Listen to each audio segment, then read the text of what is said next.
उपचुनाव को लेकर विधायक और सांसद में छिड़ी जंग। कांग्रेस विधायक ने सांसद निशिकांत दुबे को बताया भगौड़ा, कानून तोड़ने का लगाया आरोप।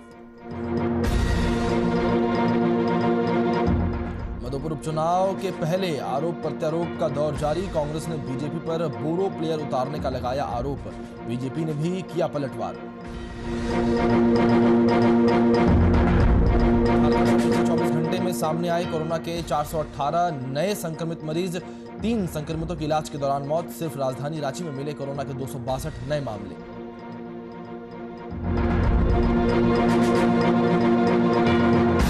शराबबंदी के बाद से मिल रही है शराब। बेगूसराय में जहरीली शराब पीने से 2 लोगों की मौत। पुलिस कर रही मामले की जांच। नमस्कार, आप देख रहे हैं वीआईपी न्यूज। आपके साथ मैं अभिषेक पांडे। खबरों का सिलसिला शुरू करेंगे। आपको बता दें कि मधुपुर विधानसभा उपचुनाव को लेकर हलचल तेज हो गई है। एक बार फिर कांग्रेस विधायक इरफान अंसारी और बीजेपी सांसद निशिकांत दुबे के बीच जंग छिड़ गई है। आपको बता दें कि छिड़ी जंग के मामले में एक और नया मोड़ सामने आ गया है। दरअसल कांग्रेस विधायक इरफान अंसारी ने ट्वीट कर देवघर के मधुपुर जाने पर सांसद निशिकांत दुबे की गिरफ्तारी की मांग की थी। वहीं सांसद निशिकांत दुबे फेसबुक पर पोस्ट डालकर खुद को गिरफ्तार करने की चुनौती दी थी और इसी सब के बीच इरफान अंसारी ने निशिकांत दुबे को लेकर बयान दिया है कि निशिकांत दुबे भगौड़ा है। साथ ही विधायक इरफान अंसारी ने निशिकांत दुबे पर कानून तोड़ने का आरोप लगाया है। विधायक ने सांसद के खिलाफ कार्रवाई करने की मांग भी की है।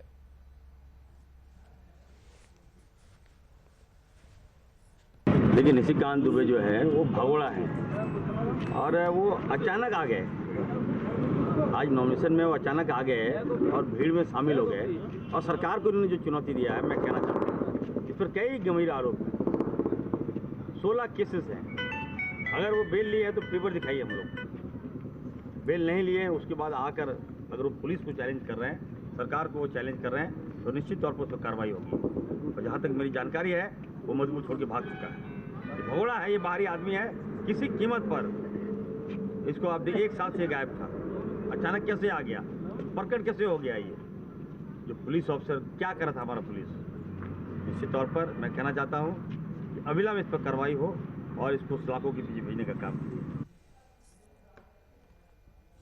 झारखंड में मधुपुर उपचुनाव को लेकर राजनीति गर्मा गई है। उपचुनाव से पहले सूबे के पक्ष और विपक्ष के बीच आरोप प्रत्यारोप का सिलसिला जारी है। कांग्रेस ने बीजेपी पर तंज कसते हुए कहा है कि बीजेपी बोरो प्लेयर उतार रही है और सीधे तौर पर यह आरोप लगाया है। तो वहीं बीजेपी ने इसे हास्यास्पद बताया है। और वहीं इस मुद्दे पर जेएमएम प्रवक्ता मनोज पांडे ने बीजेपी पर निशाना साधते हुए कहा कि बीजेपी के पास मधुपुर उपचुनाव के लिए कोई अपना उम्मीदवार नहीं है, जिसके चलते पार्टी बोरो प्लेयर के सहारे पहले से हारी हुई है और चुनाव जीतने की कोशिश कर रही है। बता दें कि गंगा नारायण 22 मार्च को आजसू छोड़कर बीजेपी में शामिल हुए थे। इसी को लेकर विपक्ष लगातार भारतीय जनता पार्टी पर हमलावर है।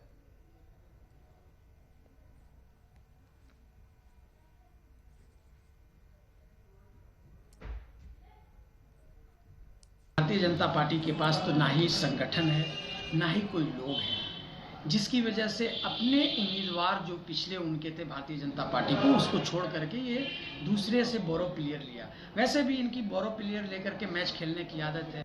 गंगा नारायण जी उस क्षेत्र के सामाजिक समस्याओं से, लोगों के दिन रात की समस्याओं से लगातार जुड़े हुए थे और पिछले बार जबकि डायरेक्ट लड़ाई थी भाजपा और यूपीए के बीच में, उसके बावजूद 46,000 वोट लाकर उन्होंने तीसरा स्थान प्राप्त किया था। तो भारतीय जनता पार्टी का अपना जनाधार और गंगा जी का उस क्षेत्र में अपना जनाधार, दोनों मिलाकर एक बहुत ही शानदार विनिंग कॉम्बिनेशन है। इसलिए कांग्रेस अनाप शनाप आरोप लगा रही है। वैसे पहले उन्हें ये जवाब देना चाहिए कि उन्होंने बोरो प्लेयर डॉक्टर अजय कुमार को तो अपना प्रदेश अध्यक्ष बना दिया था पार्टी ज्वाइन करने के 1.5-2 वर्षों के भीतर। तो बोरो प्लेयर का आरोप अगर कांग्रेस लगाती है, ये बड़ी हास्यास्पद बात होती है।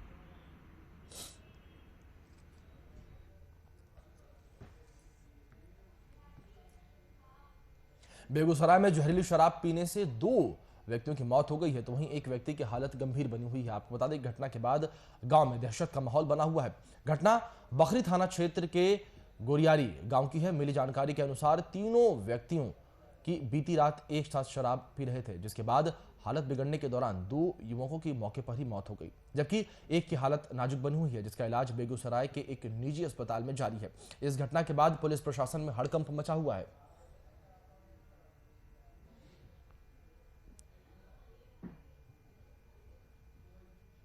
पीने के 5 आदमी मिल के पिया था, समझे।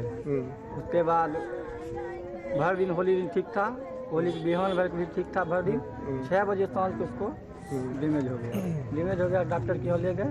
उसके बाद बेगूसराय जाने के क्रम में एगो जो और मरा है उसका क्या नाम? सकल देव चौधरी।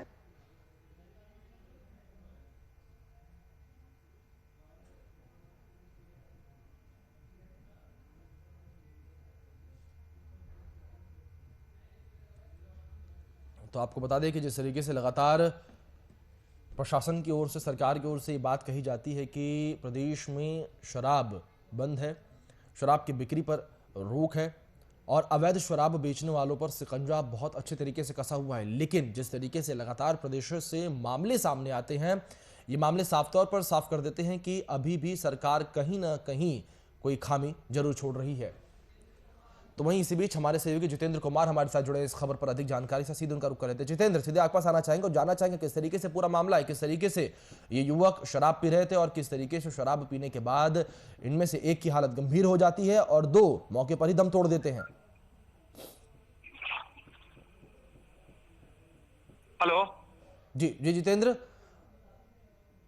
सुन पा रहे हैं आप हमें? किया जाए जी जितेंद्र, आपसे जानना चाहेंगे जिस तरीके से मामला सामने आया है शराब पीने का, जहरीली शराब पीने से 2 लोगों की मृत्यु हो जाती है, तो वहीं एक व्यक्ति जो है वो अभी भी जिंदगी और मौत की जंग जो है वो लड़ रहा है, तो ऐसे में पूरा मामला क्या है, एक बार हमें बताइए।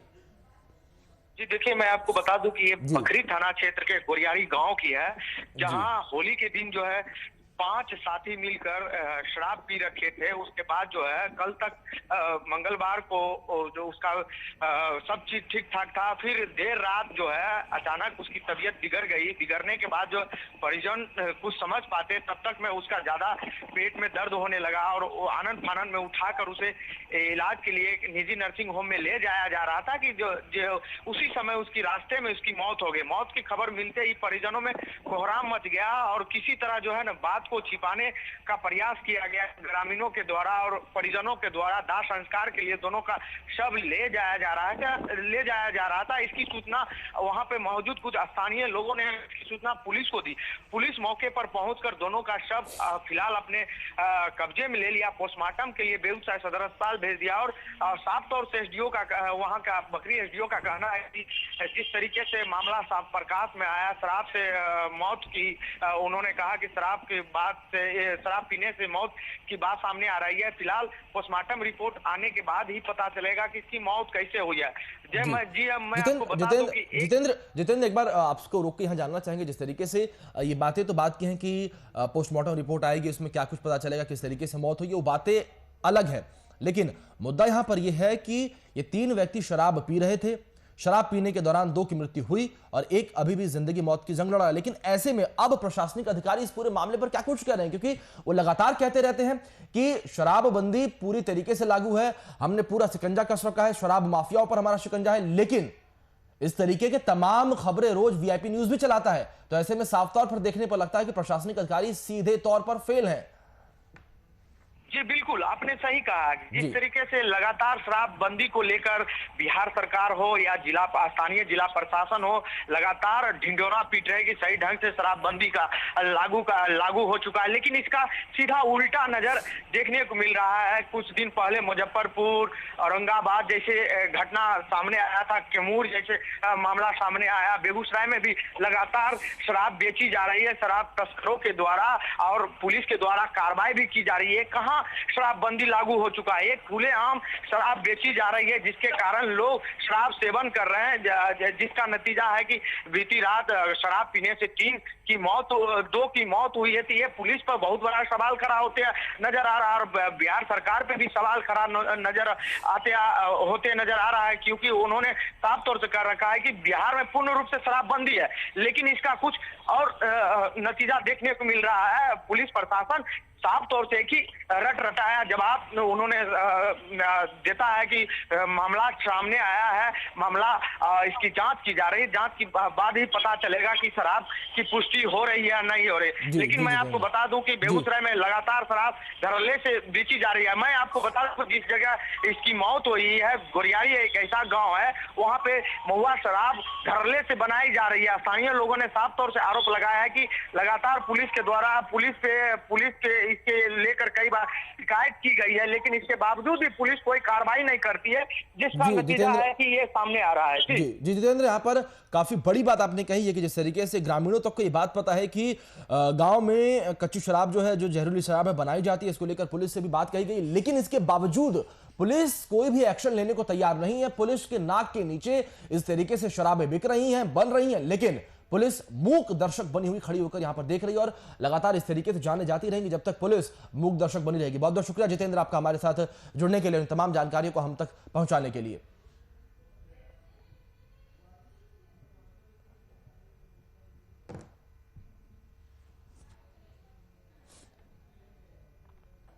सहरसा के सलखुआ प्रखंड मुख्यालय में 15 सालों से कोचिंग संस्थान ज्ञान गंगा पब्लिक स्कूल के छात्रों ने 100% सफलता हासिल की है। इंटरमीडिएट परीक्षा में शहरी क्षेत्र से ज्यादा ग्रामीण क्षेत्रों ने परीक्षा में अच्छा प्रदर्शन किया है। वहीं ज्ञान गंगा कोचिंग संस्थान पब्लिक स्कूल से पढ़ाई कर कई स्कूल से इंटरमीडिएट परीक्षा में बैठे 25 छात्रों ने में से 22 छात्रों ने पहली श्रेणी प्राप्त की है। वहीं 3 छात्रों ने दूसरा स्थान प्राप्त किया है। माठा गांव निवासी मधु कुमारी ने 433 अंक प्राप्त कर प्रखंड टॉपर का खिताब अपने नाम किया है। बताते चलें कि मधु कुमारी मैट्रिक परीक्षा में भी 424 अंक प्राप्त कर प्रखंड टॉपर बनी थी।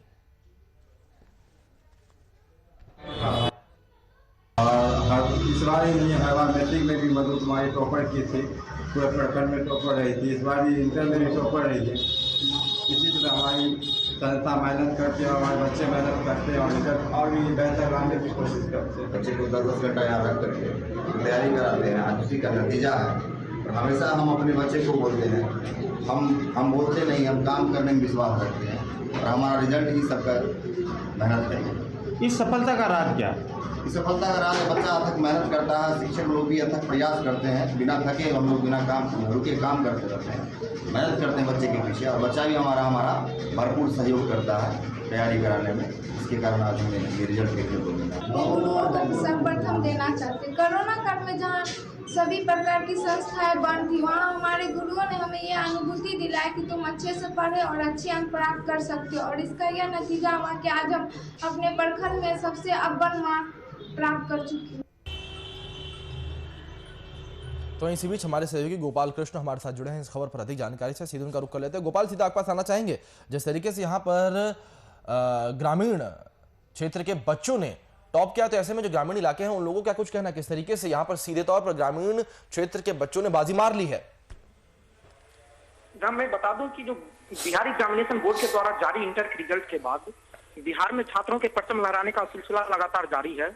जिस तरह से ये सामने आ रहा है रिजल्ट की बात, तो इसमें निजी संस्थान के छात्र भी कहीं पीछा नहीं है और उन लोगों ने भी कड़ी मेहनत कर अपने निजी संस्थान से शिक्षा प्राप्त कर एग्जाम दिया है, जिसमें उन लोगों को बेहतर अंक हासिल हुआ है और अपने ज्ञान गंगा कोचिंग संस्थान का उन्होंने आभार व्यक्त किया है। साथ साथ उन्होंने प्रखंड का मान भी बढ़ाया है। इस कड़ी में मैं आपको ले चलता हूँ सलखुआ प्रखंड के ज्ञान गंगा कोचिंग संस्थान, जहाँ से शिक्षा प्राप्त कर 25 में से 22 छात्राओं ने प्रथम श्रेणी से पास कर प्रखंड का नाम रोशन किया है। कहते हैं कि जो बेटियां घर की दहलीज में ही रहे तो अच्छा है, लेकिन आज बेटियां हर कदम से आगे बढ़कर घर की दहलीज लांघकर शिक्षा प्राप्त कर सफलता हासिल कर रही है।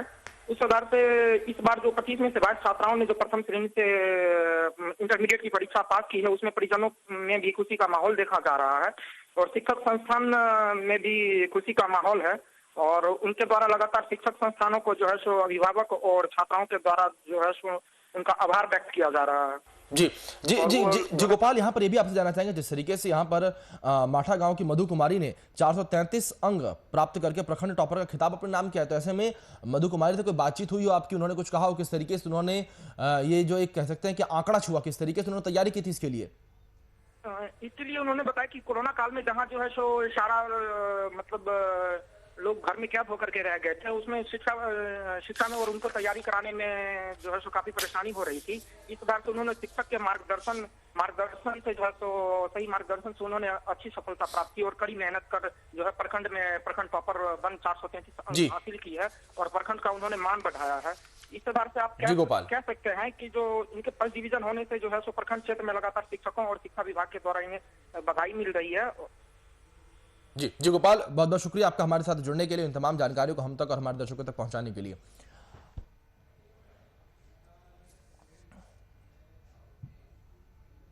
आगे बढ़ेंगे। इसी बीच खगड़िया से हमारे पास बड़ी खबर सामने आ रही है। आपको बता दें कि अज्ञात बदमाशों ने आरजेडी नेता समेत 2 लोगों को यहां पर गोली मारी है। आपको बता दें घटनास्थल पर एक की मौत तो वहीं एक गंभीर रूप से घायल।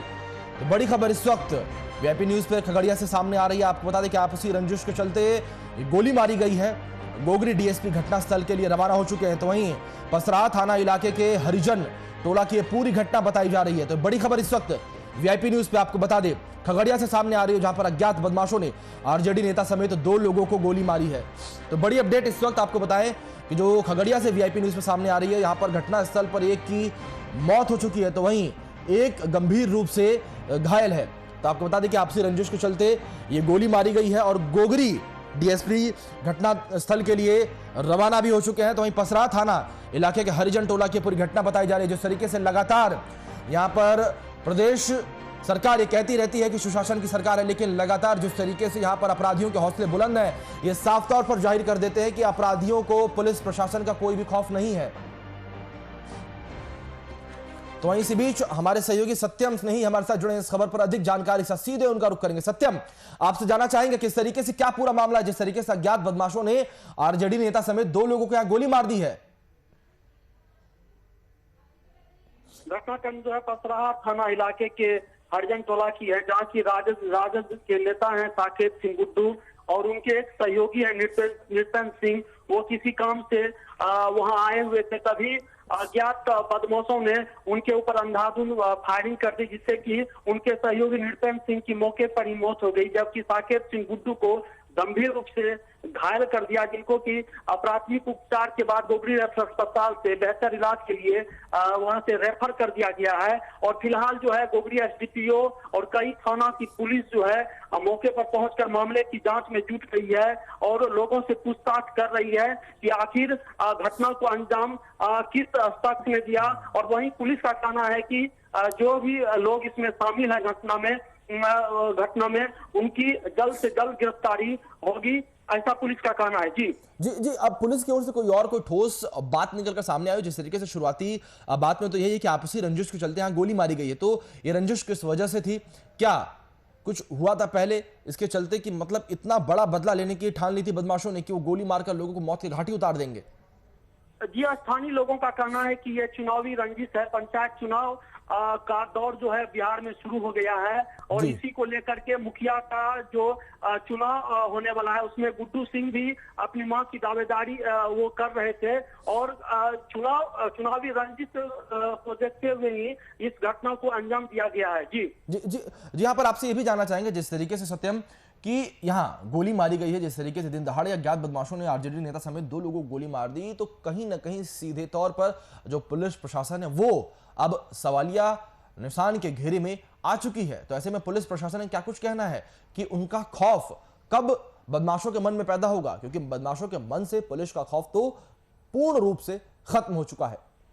जी, अभी तक बिहार में जिस तरह से बिहार हो कि खगड़िया हो, जिस तरह से लगातार जो है घटनाएं हो रही है, चाहे वो लूट की घटना हो या हत्या की दौर हो, ये लगातार जो है देखने को मिल रहा है। और कहीं ना कहीं ऐसा लग रहा है कि पुलिस का जो खौफ है अपराधियों के मन से साफ तौर पे खत्म हो चुका है, जिससे कि अपराधी का मनोबल काफी बढ़ गया और वो लगातार घटना को अंजाम दे रहे हैं और पुलिस का सिर्फ आश्वासन दे रही है। और अभी तक कई ऐसी घटनाएं हैं जिनमें अभी तक पुलिस अनुसंधान ही करी है, किसी की गिरफ्तारी नहीं हुई है। और कहीं ना कहीं देखा जाए तो इसके लिए पुलिस प्रशासन ही का पर सवालिया निशान जो है वो खड़ा करता है कि लगातार जो इस तरह की घटनाएं हो रही है, तो कहीं ना कहीं पुलिस प्रशासन खगड़िया में सुस्त दिख रही है, जिसके कारण अपराधियों का मनोबल इतना बढ़ रहा है। जी अभिषेक। जी सत्यम, सीधे तौर पर पुलिस जिस तरीके से लापरवाहियां बरतती जा रही है, तो सीधे तौर पर जो अपराधी हैं उनका मनोबल बढ़ता हुआ जा रहा है। बहुत बहुत शुक्रिया आपका हमारे साथ जुड़ने के लिए, उन तमाम जानकारियों को हम तक और हमारे दर्शकों तक पहुंचाने के लिए। आगे बढ़ेंगे, आपको बता दें कि बाढ़ थाना क्षेत्र के लंगरपुर रोड में मंगलवार की देर शाम बदमाशों ने एक नर्स के बेटे को गोली मार दी। गोली लगने के बाद लोग उसे अनुमंडल अस्पताल ले गए, जहां पर चिकित्सकों ने उसे मृत घोषित कर दिया। सूचना के बाद बाढ़ एएसपी अमरीश राहुल और थानाध्यक्ष संजीत कुमार दलबल के साथ अनुमंडल अस्पताल पहुंच गए, जहां परिजनों और ग्रामीणों से घटना के संबंध में जानकारी ली। एएसपी अमरीश राहुल के निर्देश पर अनुमंडल अस्पताल में लगे सीसीटीवी फुटेज को खंगालना शुरू कर दिया गया है। अभी घटना का कारण नहीं पता चल पाया है। कुछ देर पहले एक डेड बॉडी को यहाँ लाया गया है, एक आदमी को लाया गया है जिसको डॉक्टर ने ब्रॉड डेड डिक्लेयर किया है। क्या गोली मार कर उसको गोली लगी हुई है, 2 लड़के लेकर आए थे और फिर बॉडी को छोड़ के चले गए। अभी इसके आगे और कुछ पता नहीं चला है, हम लोगों ने जान कर रहे हैं।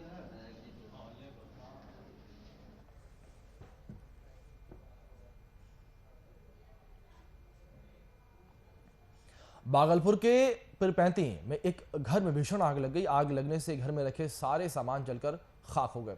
इस घटना में 3 बच्चे भी जल गए हैं, आपको बता दें कि, और बच्चों के जलने से मौत हो गई। वहीं बच्चे को बचाने के क्रम में उसके माता पिता भी गंभीर रूप से झुलस गए। घटना की जानकारी मिलते ही पिरपैंती थानाध्यक्ष अपने दलबल के साथ घटनास्थल पर पहुंचे और ग्रामीणों की मदद से पीड़ित परिवार को पिरपैंती रेफरल अस्पताल में भर्ती करवाया। घटना से आहत होकर परिजनों का रो रो कर बुरा हाल हो चुका है और घटना की जानकारी देते हुए ग्रामीणों ने बताया कि आग बिजली के तार से लगी थी। अरे कैसे लगा हमको पता नहीं था, हम तो दुकान था रोड पे ना जी, तो दुकान में सामान था वो चिल्लाने के लिए जा रहे थे। सूचना आपको कैसे मिला? सूचना तो बगल में तो देखे लोग गए। अरे सारा सामान बच्चा 3 को जल गया, सारा सामान जल गया जितना था उसमें, कुछ नहीं बचा।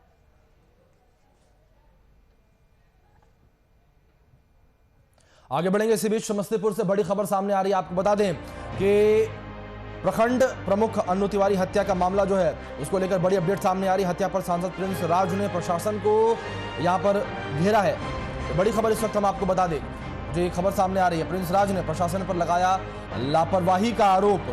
दिन दहाड़े घर में हो जाती है हत्या। प्रिंस राज ने यह बात जो है कही है सीधे तौर पर प्रशासन पर आरोप लगाते हुए प्रिंस राज ने कहा है कि दिन दहाड़े ही घरों में हत्याएं हो जाती हैं। आपको बता दें कि सांसद ने प्रमुख की पत्नी से भी मुलाकात की। तो बड़ी अपडेट जो इस वक्त सामने आ रही है, आपको बता दें कि प्रखंड प्रमुख अन्नू तिवारी हत्या मामले को लेकर यहां पर सीधे तौर पर सांसद प्रिंस राज ने प्रशासन को घेरा है और प्रिंस राज ने प्रशासन पर लापरवाही का आरोप लगाते हुए सीधे तौर पर यह बात कही है कि दिन दहाड़े घर में ही हो जाती है हत्या।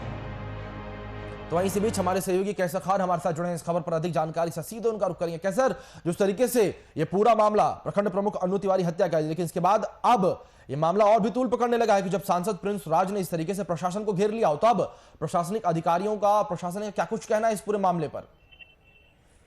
जी बता दूं कि आपको कि पिछले दिनों समस्तीपुर जिले के पूसा प्रखंड के प्रमुख पति की संतोष तिवारी उर्फ अन्नू तिवारी हत्याकांड के 5 दिन बीतने के बाद भी पुलिस अभी तक किसी नतीजे तक नहीं पहुंच सकी और ना ही हत्यारे को गिरफ्तार की है और ना ही उसने जो बाइक जो यूज हुई थी उसको बरामद कर पाई है। इसी बीच जो है कि अन्नू प्रखंड प्रमुख के घर समस्तीपुर सांसद व प्रदेश लोजपा के अध्यक्ष प्रिंस राज पहुंचे और उन्होंने कहा कि सरकार के ऊपर सवाल उठाते हुए कहा कि बिहार के अंदर जो है कानून व्यवस्था नाम की कोई चीज नहीं है। आए दिन जो है एक के बाद एक घटना हो रही है और सरकार कह रही है कि बिहार में कानून का राज है, मगर कहीं भी कानून का राज देखने को नहीं मिल रहा है। इसी को लेकर उन्होंने सरकार के ऊपर सवाल खड़े किए। जी कैसर, लेकिन यहाँ पर जिस तरीके से ये हत्या हुई दिन दहाड़े, तो कहीं ना कहीं प्रशासनिक अधिकारियों को सवाले घेरे में तो खड़ी करती ही है।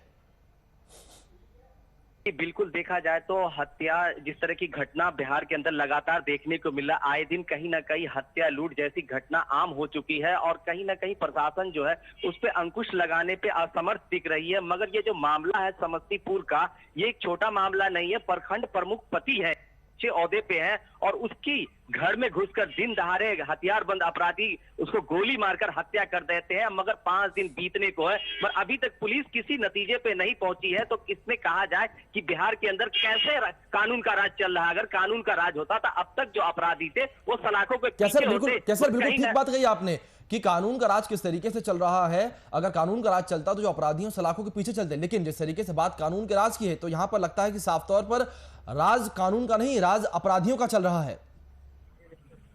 जी देखा जाए तो विपक्ष भी लगातार जो है कि सरकार के ऊपर हमले कर रही है और उनका कहना है कि आप कहते थे कि 90 का दशक याद आ रहा है और जंगल राज, मगर अब जो है कि विपक्ष इस बात को साफ तौर पर कह रहा है कि जंगल नहीं महाजंगल राज बिहार के अंदर हो चुका है और कानून का राज कहीं भी देखने को नहीं मिल रहा। अपराधी बेलगाम हो गए हैं, जब चाहे जहां चाहे जिस वक्त चाहे जिस घटना को किसी भी घटना को अंजाम दे देते हैं और पुलिस उस पे अंकुश लगाने में असमर्थ दिख रही है। इसी करीब में जो ये मामला है ये पूसा प्रखंड का मामला है, जहां एक प्रखंड प्रमुख जो पति थे उसके घर में घुसकर अपराधियों ने गोली मार दी है। जी कैसर, अपने आप में बड़ा मामला और यहाँ पर सीधे तौर पर प्रशासन की लापरवाही भी सीधे तौर पर कह सकते हैं, क्योंकि जिस तरीके से दिन दहाड़े लगातार इस तरीके की हत्याएं हो रही हैं तो सीधे तौर पर अपराधियों के हौसले बुलंद है और यहाँ पर पुलिस को और भी सख्त होने की आवश्यकता है। बहुत बहुत शुक्रिया कैसर आपका हमारे साथ जुड़ने के लिए और इन तमाम जानकारियों को हम तक हमारे दर्शकों तक पहुंचाने के लिए।